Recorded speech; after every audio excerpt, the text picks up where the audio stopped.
Right, so we are ready to start.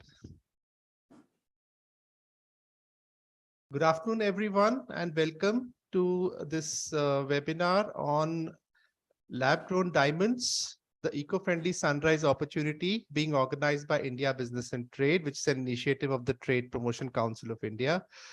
We are pleased to, first of all, welcome our esteemed panelists for this session.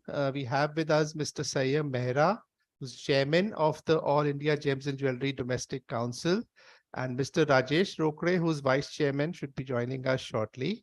And we have Mr. Smith Patel, who's director from Green Labs, Mr. Anup Zaveri, who's director from Real Illusions, and my colleague Ashima Sharma, who will be moderating the webinar with me. To give you a brief background of the topic, lab-grown diamonds are emerging as an eco-friendly opportunity in the global jewelry market, since they are easy to produce, much more affordable in contrast to naturally mined diamonds. Currently, as per data, India accounts for around 15% of global production, and its market size is expected to grow from around $300 million in 23 to around $1.1 billion in 10 years. In 2022, exports of lab-grown diamonds suddenly witnessed a very sharp growth of 51% YOY, and that shows the kind of potential it is showing. Recently in the budget, Finance Minister Nirmala Sitharaman also announced that lab-grown diamonds will be a focus category for exports, and also removed the basic custom duty on carbon seeds used in their manufacturing. As of financial year 21-22, India's share in global trade of LGDs was around 25%, but India has to rely on imports for critical machinery, components, and seeds required for producing diamonds. The Union Budget also proposed to establish an India Center for Lab-Grown Diamonds at IIT Madras with an estimated cost of around 242.96 crore over 5 years. It aims to provide technical assistance to the industries and entrepreneurs to promote indigenous manufacturing of both chemical vapor deposition and high pressure and high temperature systems, along with expansion of the lab-grown diamond business.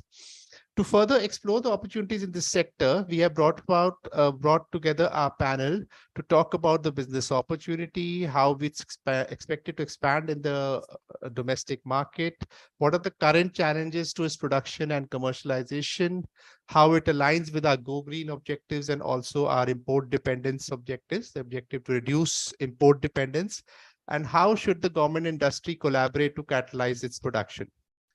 To start this webinar, I would like to request Mr. Anup Zaveri to give us an overall context on what lab-grown diamonds exactly are for the benefit of the audience. Over to you, sir. Hello, everybody. Nice to be with you.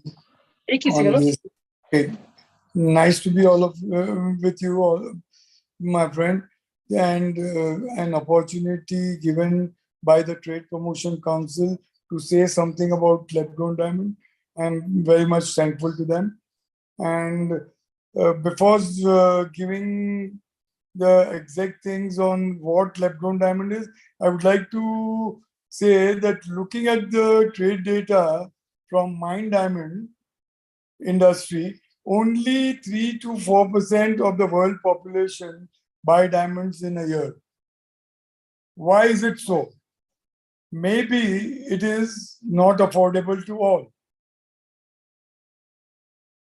Over and above this, most importantly, mining is creating a lot of issues to the environment, like water pollution, carbon emission, wildlife disruption, and worst of all, it used to fund civil wars in many countries. That's blood diamond. And now people are talking about war diamonds. To eliminate all these on the universe, we are cultivating a better choice, and that is lab-grown diamond.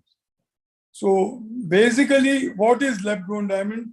It is produced in a very, very controlled environment, and there is no disruption to the environment, and that is what the new generation is looking for.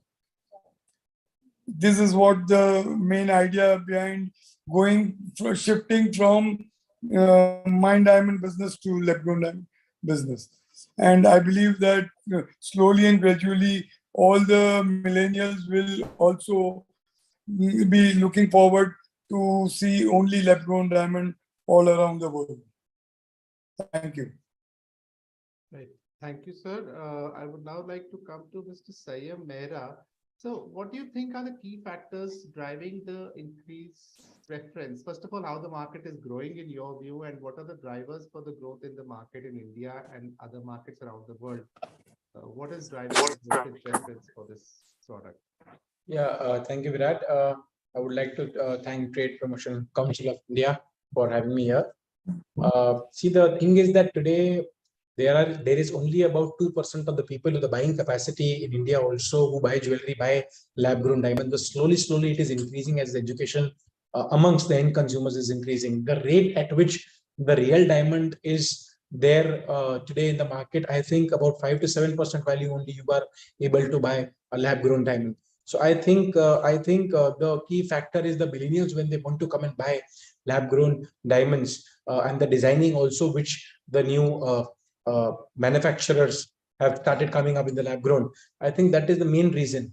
And the retailers who were previously having in their stores only real diamond jewelry, they have also opened up the other stores for lab-grown diamonds where there is a clear scope of expansion. So there is clearly a demand and a supply which is being clearly met with each another, and it is growing slowly.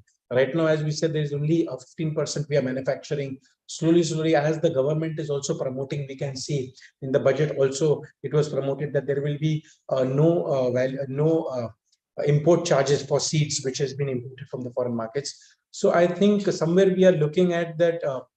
The support also from the government which is coming in, the promotions also which is being helped by the ministry to take it ahead. People have realized that when they are wearing a diamond, there is sometimes a fear also that with the cost which is attached to it. When the lab grown comes in, that fear quotient amongst the end consumer and the millennials goes away. Every person and every individual wants new jewelry coming in after a year or 2 years. So I think this affordable lab-grown diamonds is a part where a person can enjoy wearing different type of jewelry, considering the clothes also which a person is wearing. And many a times there is a saying, as my friend Sumit was also saying, that there is a thing that about when we are having babies, it can be IVF or it can be real. So both are real because the technology involved also is here also. You cannot call this as not real diamonds or artificial diamonds. This is also the real part which the whole industry or the end consumer should understand today. When they are wearing diamonds, when it is lab grown, I think it is not less than the real ones. Just the perception value which is decreasing because of the lot of manufacturers which are coming in. The real diamonds also are not that eco-friendly. Mining is done in a different way. It is as the India-Russia conflict also, Russia and the world conflict is going on. It is difficult to get the real diamonds also to the different parts of the world. So I think lab-grown diamond is playing an excellent resource or for the other consumers, for the retailers, where they can make logical profits also and give jewelry at a logical rate to the end consumer, and the enjoyment and satisfaction of wearing a diamond jewelry or diamond solitaire or a diamond piece can be achieved with this LGD. Right. Thank you so much, Mr. Mehra. I would now request Mr. Rokre to also talk about, being the world's leading exporter of diamonds. India is a leading exporter of diamonds. So how does this translate into potential in the lab-grown diamond sector? And what steps can the government further take to support this industry? You have to unmute yourself, Raj. Oh yeah, thanks TPC. I can say that whatever the past is there, but future is lab-grown diamond. And already Prime Minister of India has given a big package for this. Already my chairman has spoken on this. And in future, 100% as a retailer, I think the customer is also in a very positive mode. They are asking what is a lab grown, what is a lab grown, and there is a the people who was not before they was not कि वो सोच नहीं पा रहे थे कि मैं खरीद पाऊँ डायमंड को, but nowadays they can buy the lab grown diamond. In future, I think we have a huge great future in this lab grown diamond. As a retailer, I feel that even myself, I am trying to keep this exclusive store, some store in store, that so in future we can plan a huge business in this. So I, as a GGC vice chairman, I from my side, मैं बहुत कोशिश करता हूँ कि इसके लिए जितना हो सका हमारा ओर से शुभकामनाएं रहेंगी. Thank you for this. Thank you, Mr. Rokre. Mr. Mehra, but we talked about the level of import dependence we have, and how do you think India can address that in the future? What is it like, something similar to the import dependence we have in diamonds, or is it much less? Can you please, elaborate on that? Import reliability on what? On the raw material and the machinery. So I think, the thing is, it is not up to the value. So today we are importing rough for diamonds at a certain value, which is huge, and then it is re-exported. That is a different scenario.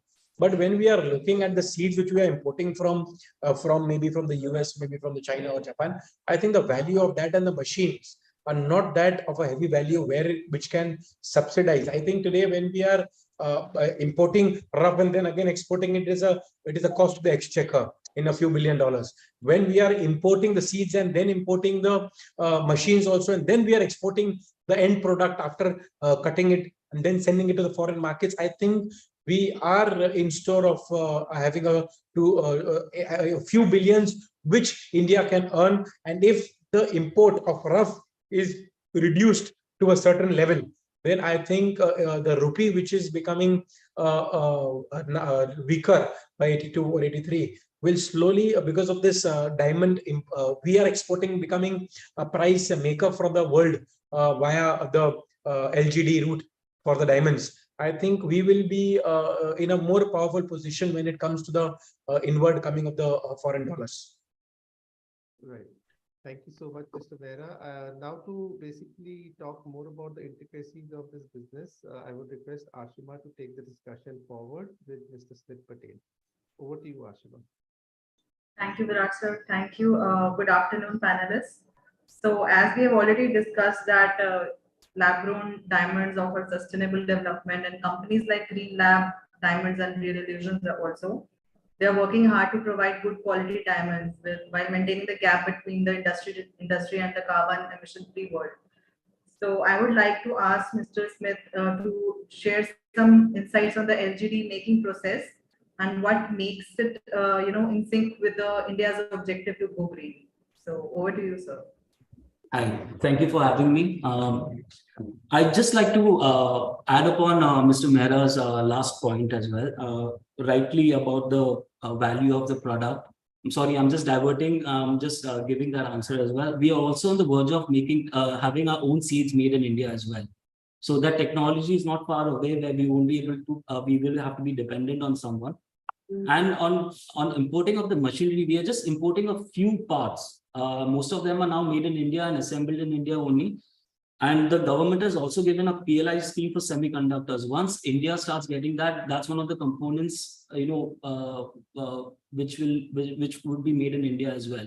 So overall, in the future, we won't have any dependency and complete export potential for this industry, making it truly Atmanirbhar. And then speaking about the green aspect, so we've also made comparisons in terms of how much water, how much energy is used to make this product. And we are offsetting, most of the companies now are having their own solar panels, they're having windmills, not only because, for the end consumers as well. Now, people are consciously making an effort to make sure the product they buy from are made with green energy. So all the certifications, most of the companies are providing that as well. And the main material used out here is energy. So most of the cost that is on this product, or most of the things that are used in this product is energy. So that more than 80%. And that energy is being substituted by green energy like solar panels and windmills. So we already have a 25 megawatt solar plant up and running in Green Lab. And we are having an additional 10 megawatts of windmill, which will be up and running in the end of this month. So, we really are going to be carbon neutral by the end of 2023, and we'll post that report on our website and make sure everyone knows that this industry is going towards that. Process of making a diamond is basically, when we say man-made diamond, I don't want to say that, because a seed is placed in a reactor, and whatever happens inside the reactor is completely a natural process. We just give it some heat and the gases. The bonding of the atoms that happen inside the chamber is completely natural process. We don't have any kind of feeding that's happening consistently. We just give it the gases and the temperature and the right environment, and the diamond grows. So basically, we're cultivating it the way it happened below the Earth's surface, but we just brought the process in a controlled environment above the Earth's surface.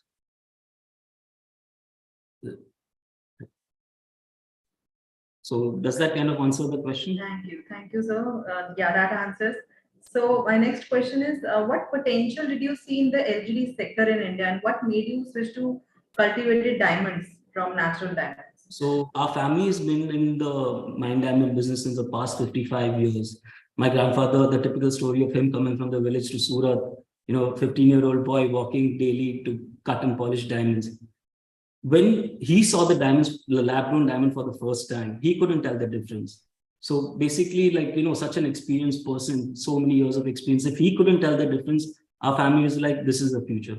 We are not dependent on anyone for the supply of raw material. Like something happens in Russia, for example, the supply of rough, the first people that are affected are laborers. They don't get the rough to polish. They have to go on longer holidays, pay cuts.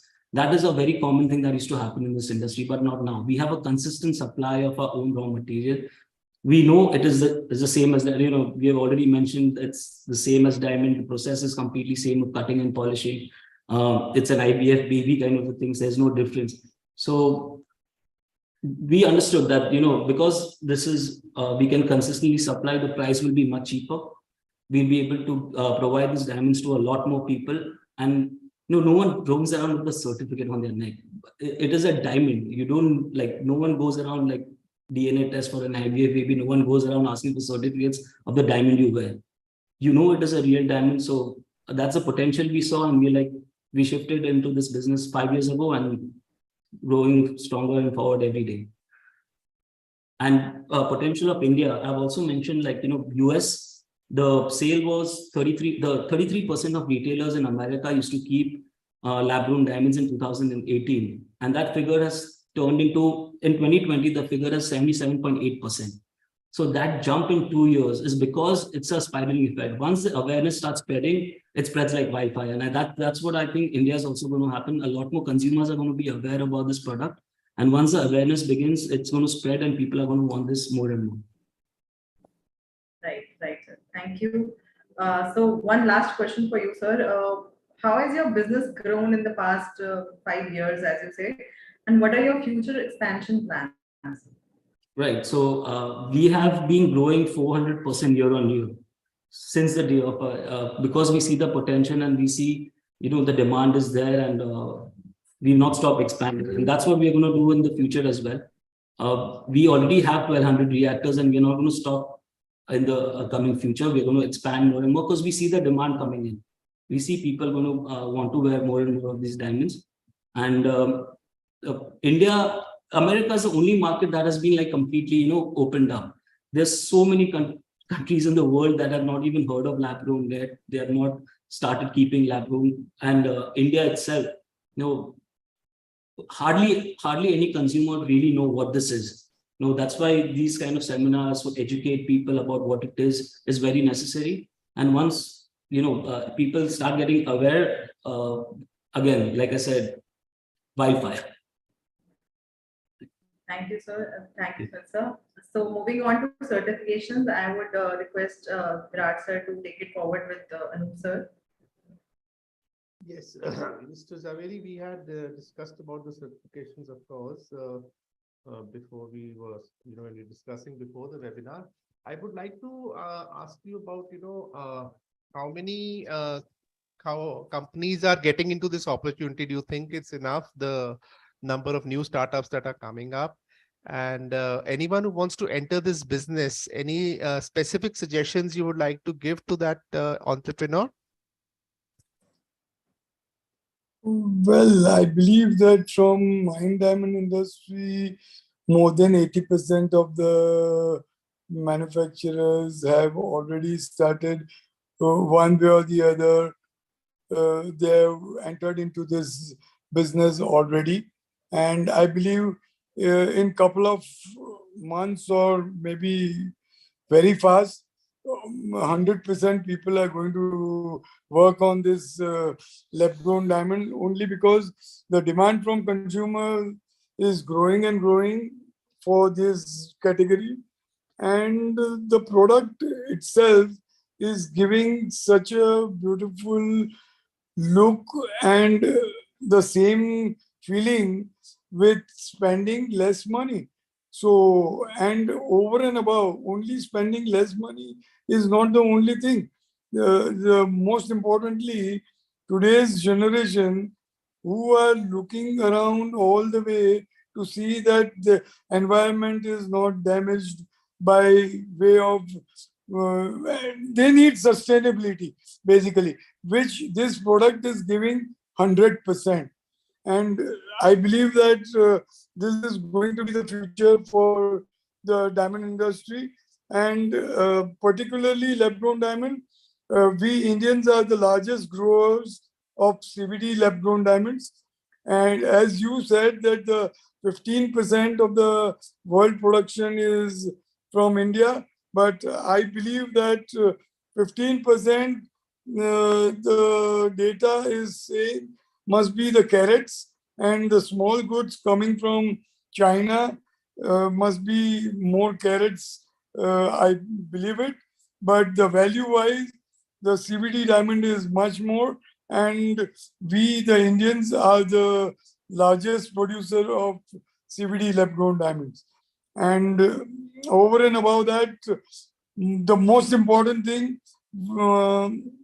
we, the growers of India, are on the path to contribute to our Prime Minister's dream of becoming Atmanirbhar Bharat, and which is going to be the supersonic India's made in India plan is also going to get substantial support on this.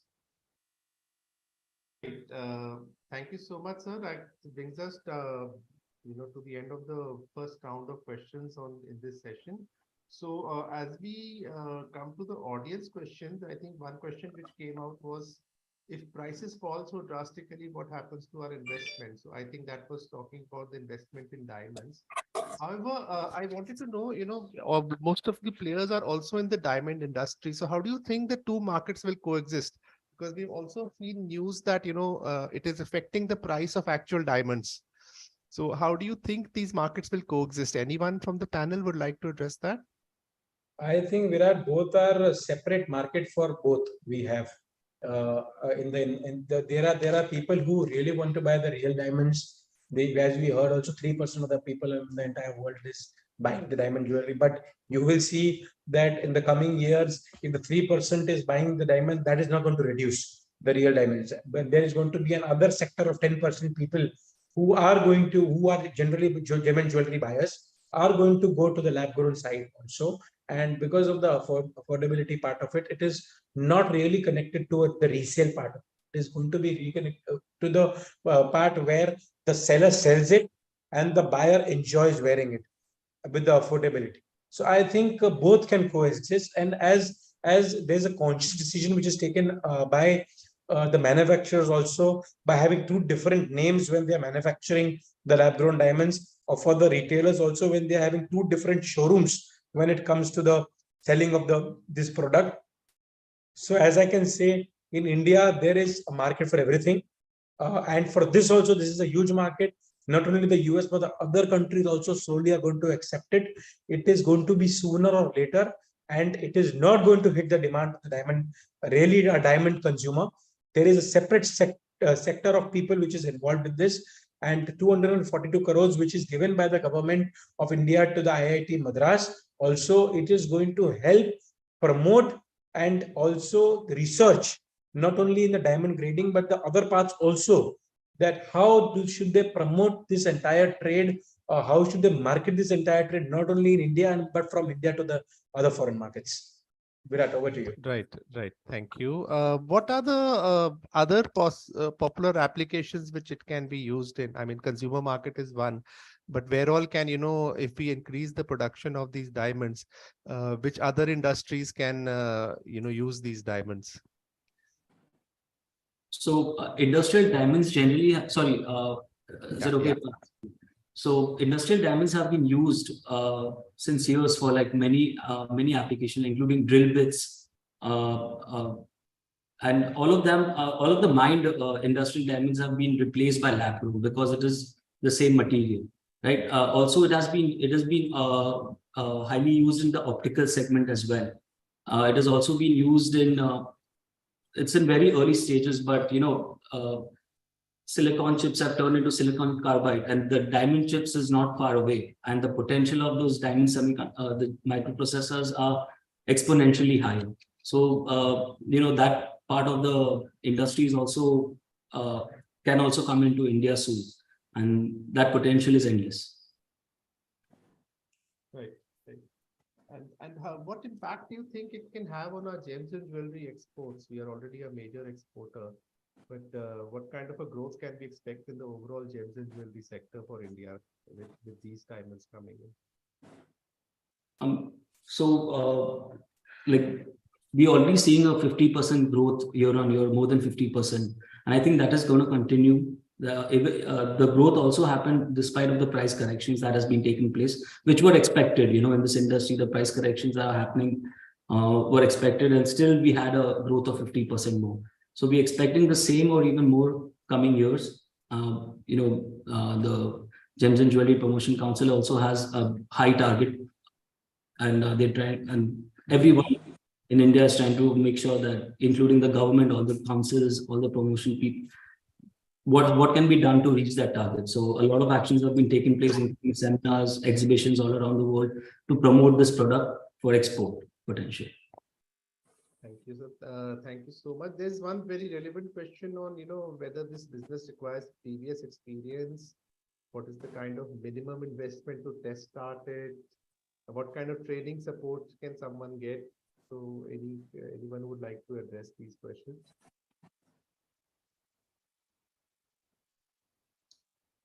I think Anubha, you can answer this question.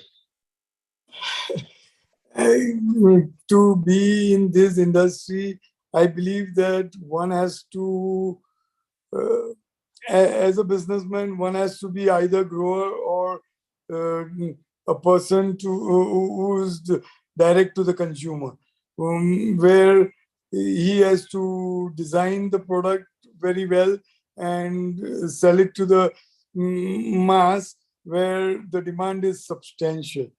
Okay, and day by day the demands are growing for these diamonds, and I am very sure that as of today, diamonds grown in lab are the natural choice of people for their loved ones, and that is going to give the highest growth to this industry. Also, that is why the designers, everybody has an opportunity to go forward and design their products very well, where they can reach to the end consumer for the best of the products, and Diamond is supporting them to do so. And even I believe that women empowerment will also come into this industry very soon. Right. So also like to add that there are a lot of verticals in this industry. So, barrier to entry is, it differs on different sectors. We had experience in cutting and polishing, So, that part was easy for us. Like we had already had a setup since years, we've been doing it. Growing was a big risk. It isn't like, 100% guarantee that, you put in your reactors and you start the switch and diamonds start to grow. We have done a lot of R&D. Like 20% of our reactors in the start, now at least 5 to 6% are still going on in R&D. So we've failed a lot, we've improved a lot, we've learned a lot. So it isn't like, I want to start growing today. I can start my reactor, I can put in a small room and start it and it will grow. There's a lot of things. We cannot have a fluctuation of energy for a microsecond also. So it is a highly technical kind of an environment. Cutting and polishing also, setting up a factory, it's I cannot talk a lot about that because we already had it and I don't know how hard it would be to open it. We also started our own jewelry factory now. So we are creating jewelry for B2B segment. I'm sure the retailers also have a lot of opportunity to have something new on their shelves because the creativity is endless, like Anupai said. Designers can really go ahead, play with this, make unique designs for the customers. Different occasion. Mr. Mehra also said, like, different occasion, you can have different designs, and because it's affordable, a lot more can be sold as well. So all these verticals have opportunities. They have their own risks. You can own barrier to entry, all of them. I would like to come in here, Virat. I think the 10% cost, a person can open a retail store which is lab grown centric. It is not that amount of investment is required. For example, if it can be 10 crores, if your appetite is for a real retail store of 15 crores, this can open for a 1.5 crores. Also, you can have a good amount of solitaires, the bangles, sets, small necklaces, the rings. So you can, and with your spread of trays. And I think with that amount also, it is easier for you to have your staff running, your profits coming in after a month or 2 months. And I think it is not that capital intensive even for a retailer to invest and to become a seller of the lab grown diamond sector. So I think as the market is increasing and there is a lust for having more and more stores. So people are having the real gold and diamond platinum stores. With this also, the chain of stores are coming up in the lab grown also.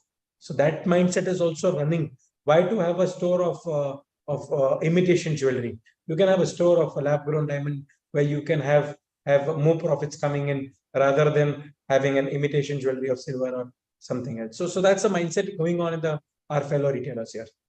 Over to you, Virat. Right. Thank you so much, Mr. Mehra. I hope that answers some of the questions on the new business opportunities in this sector as being asked by the audience. And there's one question on, will the price of LGD fall or stabilize? I mean, apparently, obviously, when you build scale into a sector, the prices are supposed to fall. But over to you. Anybody would like to answer? Anyways, the falling prices and all, this is still it's not a matured market. Still, it's growing market and new people coming in. That is why the prices have fallen from high to low, but the stability will come very soon. But the people asking a question that what would be the resale value when you go to buy a tuxedo, do you see the resale value? These diamonds are cheaper than the tuxedo. So I don't think you have to enjoy the reality of the diamond and nothing else. The resale value, those who are talking about, I think there is no meaning to it because it is so cheap that it is cheaper than the tuxedo also. Otherwise, the attraction for women is same as mine diamond, and the goods. And once you wear the diamond, nobody knows whether it is a mine diamond or a lab-grown diamond. Right. So I'm sure the name of the game is going to be affordability. Right. Right. Yes, Mr. Mehra, you wanted to say something? I would also like to say that the fact is that today when the end consumer is coming and buying in this. The affordability is a part of it also. But if you really see that there is only 2% or 3% of the people in the world who buy jewelry in gold, diamond, platinum, or silver, they come back to resell it to the retailer or to a manufacturer. So I think when you realize it, a person sells the jewelry back, or is the resale value is actually there only when there is a problem. So I think that is only 2 or 3% which has been seen in the data, which has been proven. So I think when the buying of the lab-grown diamond comes in, a person should think that it is going to be there for him as a precious thing, which is going to be there with him for him or her for the coming years. And when the production is increasing to a certain level, at the way it is increasing, the prices are actually going down. But there has to be a time when this it stops. It cannot become zero. So the resale value can easily come via when we retailers are thinking of selling this. We are also thinking of buying it back at a 20% buyback. So it is, suppose if it is my brand, I am selling it at 100 rupees. I will buy it back for 80 rupees because you're buying lab grown, but my name is attached to it. So I'm not going to make it कि आपने मेरे से भी 100 रुपए में खरीदा है, now it is zero for you. No. Correct. So it is going to be 80 rupees buyback for me. Then I will cut, polish it, make it better, and sell it back at 100 rupees again to the new customer. So it is on the brand also value. We have to maintain ourselves. So if anybody is coming and buying it, it is going to be from our retail side at GJC also. When we are discussing with our retail partners, our retail friends, it is going to be a 20% buyback. That is why only we are able to sell it. Otherwise, it's going to be difficult to sell. Right. Okay. Running out of time, I just would like to address one final question, which has come specifically to Mr. Patel, and it's a question asked by others as well. Basically, the exports of lab-grown diamonds directly, what kind of guidance could you give? It's not just the jewelry, but if you want to export lab-grown diamonds, how is the opportunity? Where is it coming from? And what could you guide any potential businessmen? Right. So 90% of our diamonds are being exported as is. We don't start it. So the main thing is having the right customers. A lot of jewelry is being made outside India as well, especially like solitaires. So from BDP, like the Bombay Diamond Bush, 90% of the companies, they just export their diamonds as is. And that's what we do in lab-grown as well. We have customers who have programs, so they have like particular kind of pieces they want every month. So that is like a continuous kind of a business that happens. They're also on demand. So we also float our stock list out to a lot of retailers, a lot of jewelers around the world. And whenever they have demand, which if it's available, it's on call, basically, we just ship it to them. So that is a very traditional way of doing business in this diamond industry. And it's the same for lab-grown as well. Right. Thank you, Mr. Smith Patel. Thank you, everybody, for your participation in this session. This is really a pleasure talking to all of you, and great to get your insights on this highly lucrative industry. Thank you so much, and look forward to engaging with you in the future as well, and look at ways in which we can also collaborate to help you promote this sector. Thank you so much. Virat, one request to Trade Promotion Council. Yes. That try and do road shows for the awareness of this category, which will give a lot of support to the retailers, and even consumer awareness will also come with the retailers. And we expect some promotional activity on this ground for more awareness from your side. It would help the industry a lot. Right. Certainly, sir. We'll definitely look at discussing it with you. Maybe after this webinar, we can have a chat on that. Right. Thank you so much.